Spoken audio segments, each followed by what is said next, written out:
Hello everyone, welcome to my YouTube channel. तो जैसा कि आप देख सकते हैं, ये रहा हमारा आज का सवाल जो कि क्लास 12 के एक चैप्टर के ऊपर है, जिसका नाम है डिफरेंशियल इक्वेशन। राइट, ये भी एक पीवाईक्यू है। ठीक है, तो चलिए एक बार मैं क्वेश्चन रीड कर देता हूँ। Right, let f be a differential function in the interval 0 to infinity such that f of 1 is equal to 1 and limit t tends to x t square into f of x minus x square f of t upon t minus x is equal to 1 for each x greater than 0, then twice of f of two plus thrice of f of three is equal to what. ठीक है, तो बोलने की तो जरूरत ही नहीं होनी चाहिए, आपको एक बार वीडियो पॉज करना है, एक बार फेयर ट्राई देना है, देन आपको सोल्यूशन देखना है। तो चलिए सॉल्यूशन को शुरू करते हैं। ठीक है, तो सबसे पहले गिवन चीज को लिख लेते हैं। Limit t tends to x t square f of x minus x square f of t upon t minus x is equal to one. Right, अच्छा, अगर आप ध्यान से देखें तो ये एक इनडिटर्मिनेट फॉर्म है। This one is indeterminate form of 0/0 form. Right, ये एफ ऑफ एक्स आपका एक कंटिन्यूअस और डिफरेंशियल फंक्शन है, तो ठीक है, आप डिफरेंशिएट कर सकते हो, यानी कि हम लगा देंगे लॉप्टल रूल। राइट, अच्छा, तो इस क्वांटिटी, आप कंफ्यूज मत होइएगा, इस क्वांटिटी की हम लिमिट निकालना हम चाह रहे हैं। ये गिवन है, ठीक है, लेकिन इनडिटर्मिनेट फॉर्म है, तो हम एक बार लगाएंगे लॉपिटल। राइट, ठीक है, लॉपिटल हमने लगाया। और आप एक बात और ध्यान दीजिएगा कि लिमिट टी पे है, तो एक्स हमारा कांस्टेंट ट्रीट होगा। राइट, तो एफ ऑफ एक्स भी हमारा कांस्टेंट है। डन, तो अब बस एक डिफ्रेंशिएट कर देना ऊपर नीचे दोनों। ठीक है, f of x into two t minus x square, wait x square into f of t upon upon one. ठीक है, ठीक है, ये अब ये इंडिटर्मिनेंसी फ्री हो गई है। आप देखो टी के जगह आप एक्स डाल दो, कोई इंडिटर्मिनेट फॉर्म नहीं है। ठीक है, तो लिमिट टी की जगह आप एक्स डाल सकते हो और इसकी लिमिट कुछ आती, लेकिन वो तो गिवन है वन, वो तो चेंज होनी नहीं है, वन। ठीक है, अब मैं टी की जगह एक्स डाल दूंगा क्योंकि ये इंडिटर्मिनेट फॉर्म है नहीं। ठीक है, तो बस two x into f of x minus x square, ये एफ डैश है भाई, f dash x, done, upon one is equal to one. ठीक है, अच्छा, अगर मैं कहूं y को एफ ऑफ एक्स, कोई दिक्कत है क्या? बिल्कुल नहीं।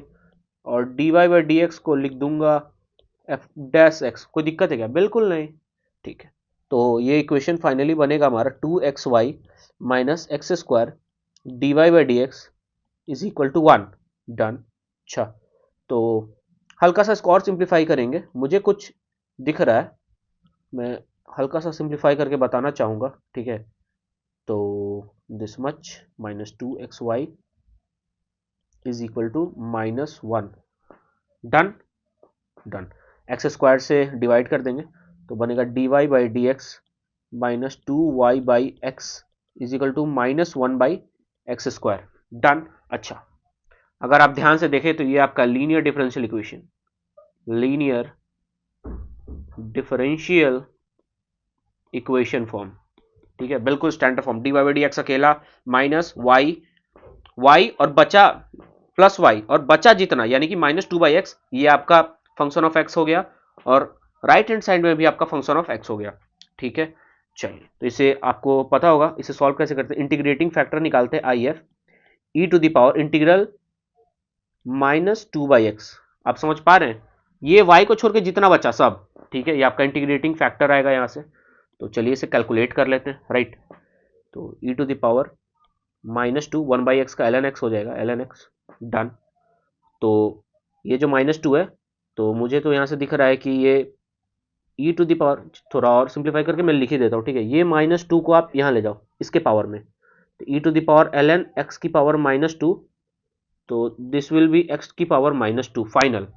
राइट, तो यहाँ से आपका आ गया इंटीग्रेटिंग फैक्टर, आ गया आपका one by x square. Done, इसका सॉल्यूशन होता है, राइट, वेट, इसका सॉल्यूशन होता है लीनियर डिफरेंशियल इक्वेशन का y इंटू इंटीग्रेटिंग फैक्टर, जो कि है यहाँ one by x square is equal to integration of integrating factor minus, sorry, multiplied by right hand side यानी कि दिस मच, ये जो आपका अनदर फंक्शन है राइट हैंड साइड में जो एक्स में जो फंक्शन है वो।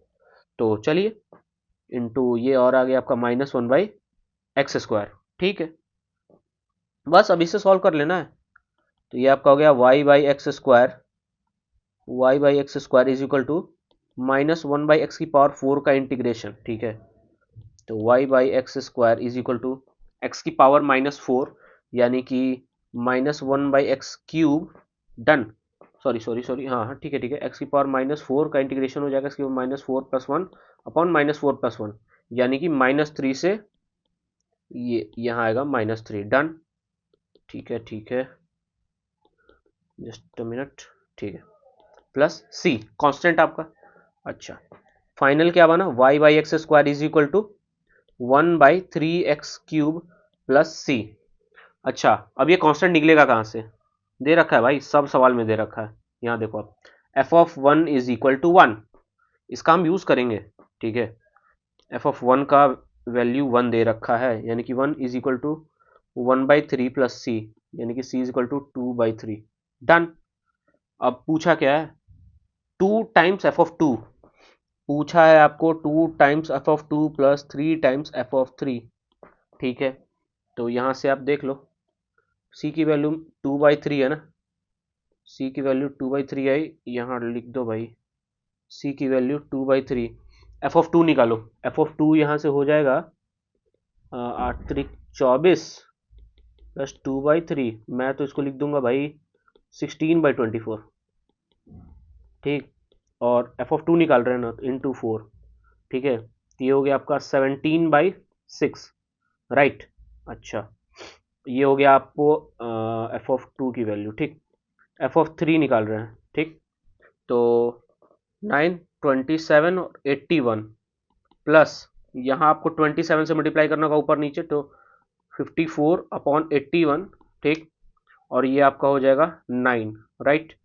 तो I think this is 55/9 right, this much. Okay, तो 2 इंटू f(2) आपका हो गया 17/6 प्लस 3 इंटू f(3) हो गया आपका 55/9, this much is 3, this is 3 and 7 5 12 and 72/3, मेरा तो भाई 24 आ रहा है।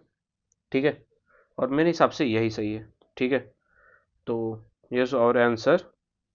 ठीक है, 24 आपका फाइनल आंसर है डन। इतना ही था इसके सवाल में। ठीक है, तो चलिए, उम्मीद है आपको समझ में आया होगा। ठीक है, तो चलिए आज का वीडियो यहीं ख़त्म करते हैं। Thank you.